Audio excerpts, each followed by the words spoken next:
Mesdames, Messieurs, bonsoir et bienvenue dans cette édition à la une de l'actualité. Ce soir, Qatar 2022, les Lions du Sénégal se relancent dans la course sur le score de 3-1. Le Sénégal élimine le pays organisateur, enregistrant ainsi sa première victoire de cette compétition. Actuellement à la 3e place dans son groupe, son prochain match reste néanmoins décisif pour espérer sortir de cette poule. À suivre les précisions tout à l'heure. Insertion des talibés dans le monde du travail, le 3FPT dans le cadre du programme Xëyu Ndaw ñi lance le projet Un talibé, un métier avec l'appui de Indagraf. Plus de 20 talibés de la région de Thiès ont été formés à la plomberie. Le reportage de Muntaga Kane assure dans ce journal. Et puis vente de faux médicaments dans la région de Diourbel, les pharmaciens du Baol se lancent à la sensibilisation sur les dangers de ces médicaments frauduleux. L'État est aussi appelé à durcir les peines d'emprisonnement face aux récalcitrants. Bienvenue à toutes et à tous.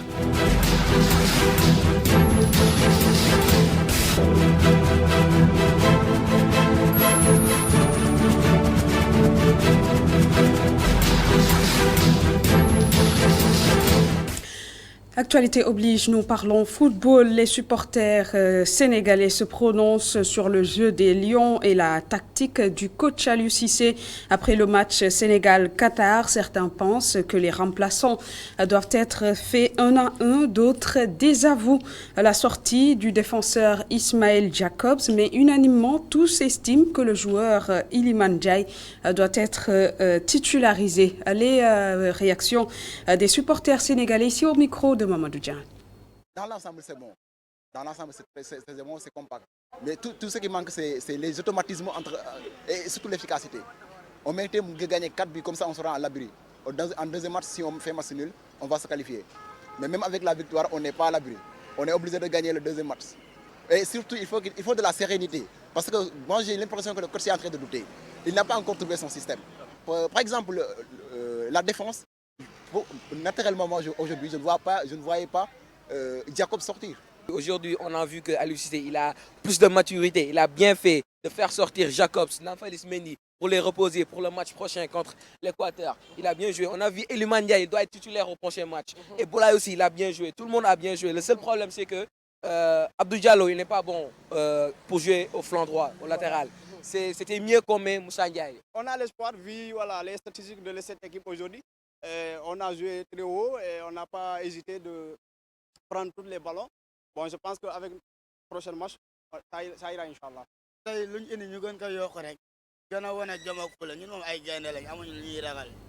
Et puis, fan zone au campus social de l'Université Cheikh Anta Diop de Dakar, bien sûr, effervescence et liesse populaire chez les étudiants au coup de sifflet final avec la large victoire 3-1 contre le pays organisateur. Les étudiants ont chanté et dansé en communion avec un orchestre local qui chantait à l'honneur des Lions.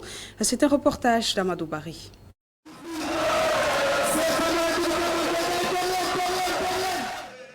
Comme vous l'entendez derrière moi, c'était la joie et la liesse ici à l'université Cheikh Anta Diop de Dakar où a été installée cette fan zone pour les supporters composés essentiellement d'étudiants. Ils ont délaissé le campus et le cours pour venir supporter les Lions. Et au sifflet final, comme on l'a dit, avec la victoire, c'est l'allégresse ici, une grande joie.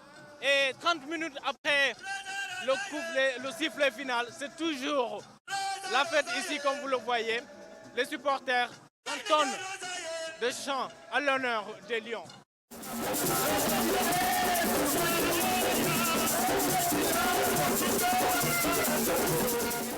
Nous avons glané ça et là les réactions des étudiants au coup de sifflet final. Je vous propose de les écouter. Il fallait faire, hein? Lui marquer des buts, essayer de remporter les 3 points. Donc c'est l'essentiel quoi. C'est ce que nous voulons quand même, la victoire. Aliou Cissé, on le remercie tellement parce que aussi, très sincèrement quoi, on n'a pas les mots. Vraiment, on est tellement contents.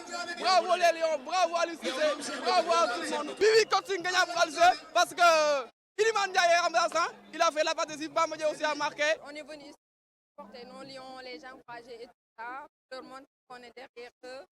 Ne se décourage pas, qu'on va les supporter, peu importe le résultat. Et aujourd'hui, ça s'est soldé, leurs efforts s'est soldé par une magnifique victoire et on est content. Et on espère avoir de mieux en mieux pour le reste de la compétition. Mais je pense qu'il y a aussi des zones d'ombre. Mais n'empêche, tout ce qui nous intéresse à la fin, c'est la victoire. Et comme on l'a dit, alhamdoulilah. Je pense qu'il y a des zones d'ombre à améliorer et tout ça, mais ça va aller, Inch'Allah. Aliou Cissé, il a bien fait. Avec ses remplaçants, ils nous ont parvenu à savourer la victoire aujourd'hui à l'Université Cheikh Anta Diop. Nous sommes très contents, nous sommes fiers de nos lions. On est tous contents du résultat, mais on pouvait marquer plus de buts parce qu'on a la position de balle avec nous. On pouvait marquer 5 ou 6 buts aujourd'hui, mais de toute façon, on est contents. La victoire, encore la victoire, c'est ce que nous souhaitons à nos Lions pour leur prochain match face à l'Équateur. Et nous parlons de toute autre chose. Programme Xëyun Ndaw ñi, le projet Un talibé, un métier, initié par la 3FPT avec Ndagraf, a fait bénéficier à la fondation Thierno Amadou Barrao la formation de 25 enfants talibés de la région de Thiès au métier de plombier. Les précisions de Muntaga Kane. Désormais, les 25 talibés ne se contenteront plus de seulement lire ou enseigner le Coran. Ils ont été bien outillés pour entamer le métier de plombier. La formation s'est très bien passée. On est très content. Le directeur des 3 FPT s'est engagé à aider les talibés à trouver un travail ou à fonder leur propre entreprise. Les grandes étapes donc, de ce projet, c'est d'abord la formation, la certification et l'accompagnement à l'insertion. Et nous avons négocié récemment avec le 3FPT par le biais donc, de la directrice Madame Sophie Diallo, donc, qui a accepté, donc, une fois formé l'ensemble des talibés et lorsqu'ils ont également eu leur diplôme donc, de CPS, vraiment qu'elle est prête à les accompagner donc, en travaillant donc, en collaboration avec la DER pour les accompagner donc, comme salariés pour les ndongo daara qui veulent donc, aller dans les entreprises, mais également celles qui veulent travailler donc, en entrepreneuriat, les financer pour qu'ils puissent créer des entreprises, donc recruter même d'autres ouvriers pour développer davantage le métier. Pour les responsables de la fondation Thierno Amadou Barrao, les talibés ayant mémorisé le Coran doivent cesser de se contenter du commerce de pacotille. On ne veut plus voir des gens qui ont la chance de mémoriser le Saint-Coran, qui à la fin de la mémorisation n'ont que pour seule perspective d'être dans la rue et d'être les bras armés des industries étrangères, chinoises pour ne pas les citer ou autres. Les 3 FPT ne comptent pas s'arrêter en si bon chemin. Ils prévoient de former d'autres jeunes en agriculture, en horticulture, entre autres. Et toujours dans l'optique d'accompagner les talibés dans ce programme dénommé Un talibé, un métier, la 3FPT fait de la certification professionnelle de spécialisation son credo, une formation qui a enregistré des résultats satisfaisants selon Souleymane Baldé, chargé du pôle emploi au 3FPT au micro de Muntaga Kane. Nous avons vu aujourd'hui des jeunes qui n'étaient pas confrontés au système alphabétique initialement, qui ont toujours été dans des daras. Aujourd'hui monter et démonter des arrivées d'eau, mettre en place un système de charge, un système totalement de plomberie et maîtriser quand même l'ensemble des outils techniques pouvant permettre aujourd'hui à un ouvrier d'exercer pleinement son métier. Et ceci en une durée quand même très courte, durée de 20 jours, mais très très pratique. Il a toujours pris en compte ces talibés. D'où l'importance de la mise en place de la certification professionnelle de spécialité pour permettre aujourd'hui aux jeunes issus des milieux difficiles, mais également aux talibés qui initialement n'étaient pas forcément intégrés dans certains métiers. Aujourd'hui, nous avons mis en place le CPS, certification professionnelle de spécialisation, pour accompagner effectivement ces jeunes issus des daras pour qu'ils aient déjà un diplôme d'État, mais qu'ils aient également une expertise pouvant leur permettre d'être insérés facilement. Et dans l'actualité toujours, le programme de développement de la microfinance islamique au Sénégal au chevet des femmes et des jeunes de la région de Kaolack, un financement d'un montant de 30 millions de francs CFA leur a été alloué pour la mise sur pied d'activités génératrices de revenus. Les explications de Néné Fatouma Tatal, coordonnatrice nationale du Promis, au micro d'Adamassar. En effet, à travers ce type de contrat, nous accompagnons les jeunes et les femmes à acquérir du matériel pour démarrer tout de suite une activité et leur éviter tout risque de détournement d'objectifs en leur octroyant prêts classiques. L'expérience a démontré que ce modèle de financement, sans être une panacée et un début de solution à l'un des problèmes identifiés dans la microfinance classique. Fort opportunément, prenant l'exacte mesure de ces défis, nous remettons aujourd'hui un lot de réfrigérateurs et de moteurs de cartable à près de 100 bénéficiaires pour un coût global de 30 millions. Ces bénéficiaires viennent s'ajouter aux milliers d'autres qui ont pu démarrer par ce biais une activité. Au total, c'est près de 2 milliards qui ont été mobilisés par l'État du Sénégal au cours de cette phase pilote. Mesdames, Messieurs, choisis parmi les 27 275 porteurs de projets, les récipiendaires doivent être conscients de l'opportunité qui leur est offerte et surtout de leur niveau de responsabilité dans la poursuite de cette formidable chaîne de solidarité sous la forme d'un revolver. Aussi dans l'actualité, les livreurs des grossistes réagissent suite à leur chômage forcé dû à la grève des boutiquiers. Pour eux, il est temps pour l'État de mettre sur pied des boutiques témoins dont la mission première sera de réguler les prix sur le marché. Muntaga Khan et Mamadouba pour plus de précisions.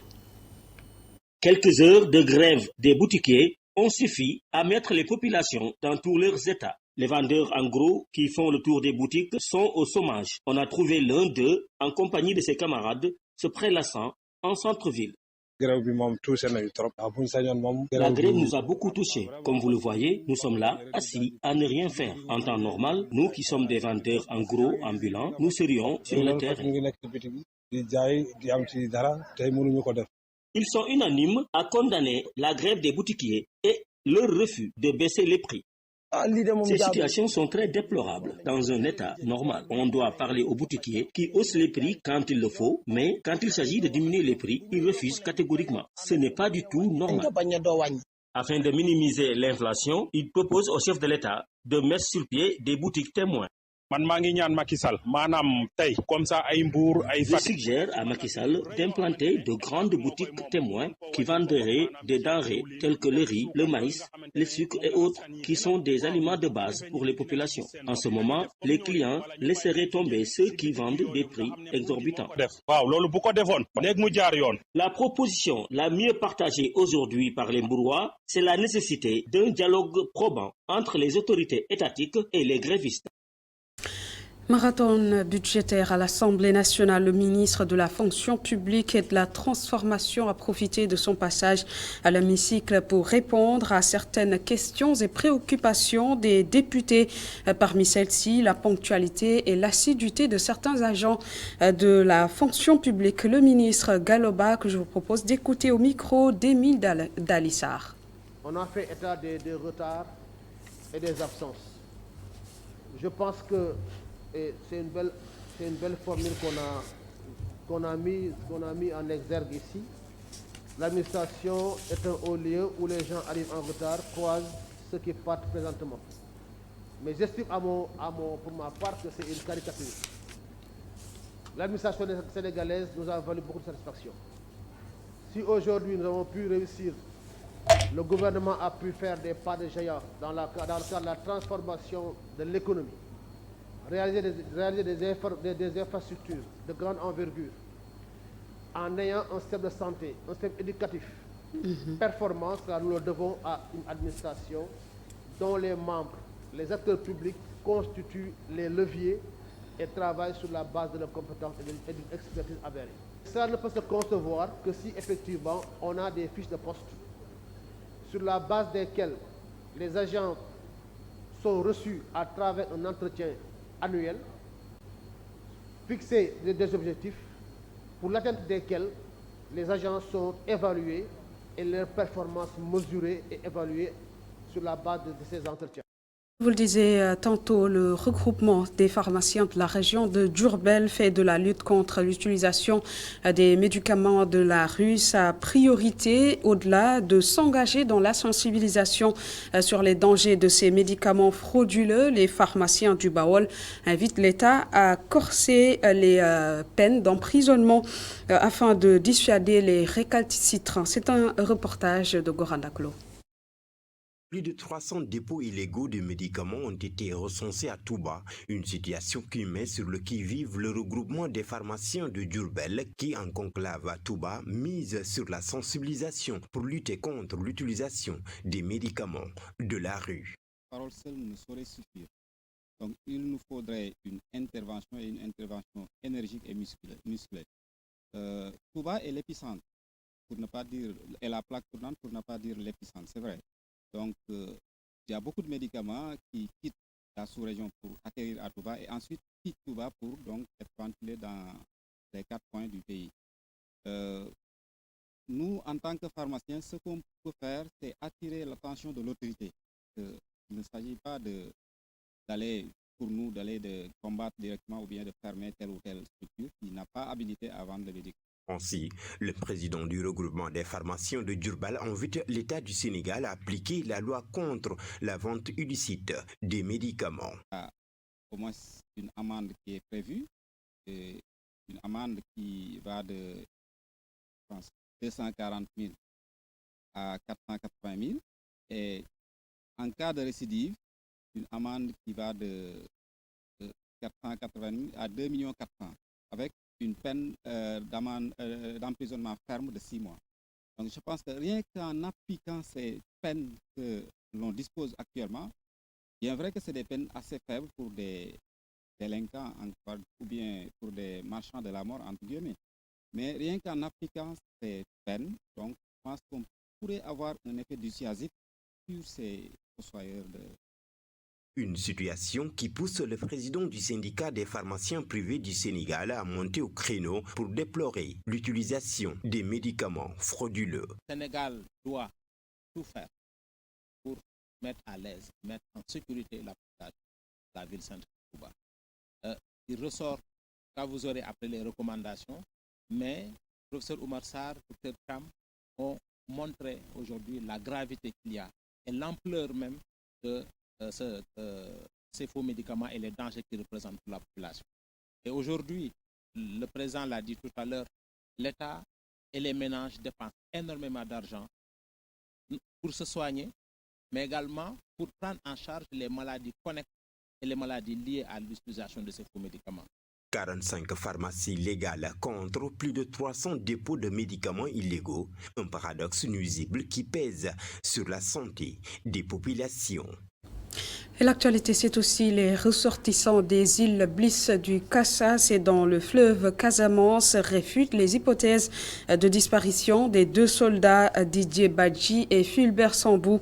Les membres de ce collectif qui ont fait face à la presse ce jeudi demandent à l'État de mobiliser toutes les ressources pour retrouver leurs frères. Le compte-rendu est signé Serine Gako Aïdara.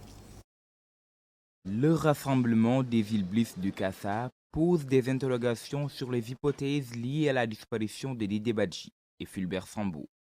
Comment est-il possible que nos frères disparaissent dans une zone de Dakar censée être la mieux sécurisée sans laisser de traces? Comment une houle peut emporter en même temps 2 insulaires sans emporter leurs effets? Comment 2 soldats en service dans 2 corps aussi stratégiques peuvent disparaître volontairement? Et enfin, à qui profitent les fausses informations distillées à longueur de journée et à quelle fin les reviennent sains et saufs. Après avoir salué l'autosaisine du procureur, ces originaires du fleuve Casamance demandent à l'État d'employer tous les moyens pour retrouver leurs frères sains et saufs.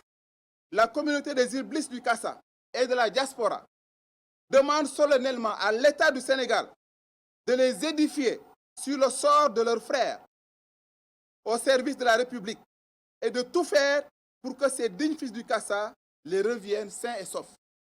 Regroupant les villages d'Aer, Hitou, Numon, Djogé et Bakasouk, ce rassemblement invite les chefs religieux à se prononcer et appelle les populations à rester mobilisées jusqu'à ce que les 2 soldats soient retrouvés. Le rassemblement de la communauté des Iblis Cassa demande à ses membres de redoubler de vigilance et de rester mobilisés comme un seul homme jusqu'au retour parmi nous de nos parents pour qu'ils ne deviennent les agneaux d'un quelconque sacrifice. Pour finir, le rassemblement de la communauté des Iblis lance un appel poignant à l'ensemble des familles religieuses, musulmanes, chrétiennes, traditionnelles et coutumières et toutes les forces vives de la nation sénégalaise à s'impliquer pour le retour de ces vaillants fils sénégalais afin que nous préservions ensemble ce socle qui cimente notre cher Sénégal avant que le Rubicon ne soit franchi. Il y a quasiment une semaine, Didier Badji, adjudant-chef de la gendarmerie, et Fulbert Sambou, sergent de l'armée, sont portés disparus et les derniers indices les concernant ont été retrouvés au Cap Manuel. Et pendant ce temps, la task force républicaine a fait face à la presse au siège de l'APR à Mermoz, l'occasion de revenir sur plusieurs questions d'actualité, notamment l'affaire Papalénian, la baisse des denrées et le 3e mandat. C'est un compte rendu de Astou Samboussen. La task force républicaine s'est prononcée sur l'affaire Papalénian. Pour Maître Bassirou Ngom, le journaliste n'a pas été arrêté dans l'exercice de ses fonctions, mais pour avoir enfreint la loi. Dans cette affaire, le mis en cause n'a pas été arrêté dans l'exercice de ses fonctions. C'est un journaliste qui était dans un projet et qui était dans la propagande et qui a été arrêté pour avoir violé la loi dans le cadre de cette propagande. Autre question d'actualité abordée, la baisse du prix des denrées de première nécessité et celle du loyer. Mamadou Kassé, directeur général de la SICAP SA et porte-parole du jour, magnifie les mesures prises par le président Macky Sall. La task force républicaine salue fortement la baisse effective des prix des denrées de première nécessité ainsi que les mesures tendant à la baisse du loyer. Ils ont en outre évoqué la question du 3e mandat. Ils déclarent que le président Macky Sall est leur candidat pour 2024. Le chef de notre parti nous a interdit de parler de cette question en public. C'est la loi qui va, en tout cas, nous départager par rapport à cette question. Mais s'il ne s'agissait que de nous, le président serait bel et bien candidat en 2024. En perspective des élections présidentielles de 2024, la task force informe que les opérations de vente des cartes d'adhésion de l'APR ont démarré. Ce 25 novembre marque la journée internationale pour l'élimination de la violence à l'égard des femmes et le constat plutôt est que malgré les combats menés, les violences physiques, verbales ou conjugales à l'endroit des femmes persistent. Pour certaines femmes interrogées dans le reportage que vous allez suivre, la banalisation des cas de violence a fait que ce phénomène est toujours d'actualité. Elles invitent à appliquer les sanctions sans clémence. Mamseyna Boubabou pour le reportage. C'est en fait la violence faite aux femmes est toujours d'actualité, malgré les multiples combats des organisations féminines et de l'État contre ce phénomène. Selon TACO, la banalisation a fini par normaliser cette violence.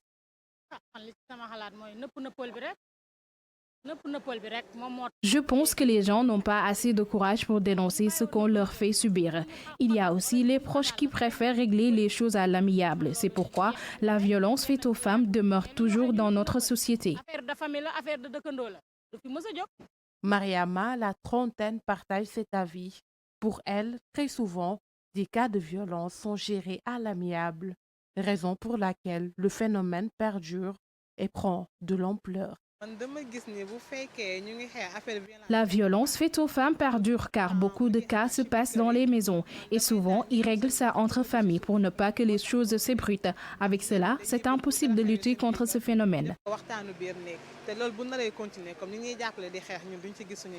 Les femmes sont invitées à dénoncer les violences qu'on leur fait subir pour que la lutte soit plus efficace et les hommes à revoir leur comportement. La lutte doit être beaucoup plus intense. Les gens doivent avoir l'habitude de se rendre à la police pour dénoncer l'auteur des faits. Avec ça, nous pouvons espérer voir le recul de la violence faite aux femmes. Les cas se passent le plus souvent dans les maisons. C'est aux parents d'intervenir et aux hommes d'être beaucoup plus tolérants.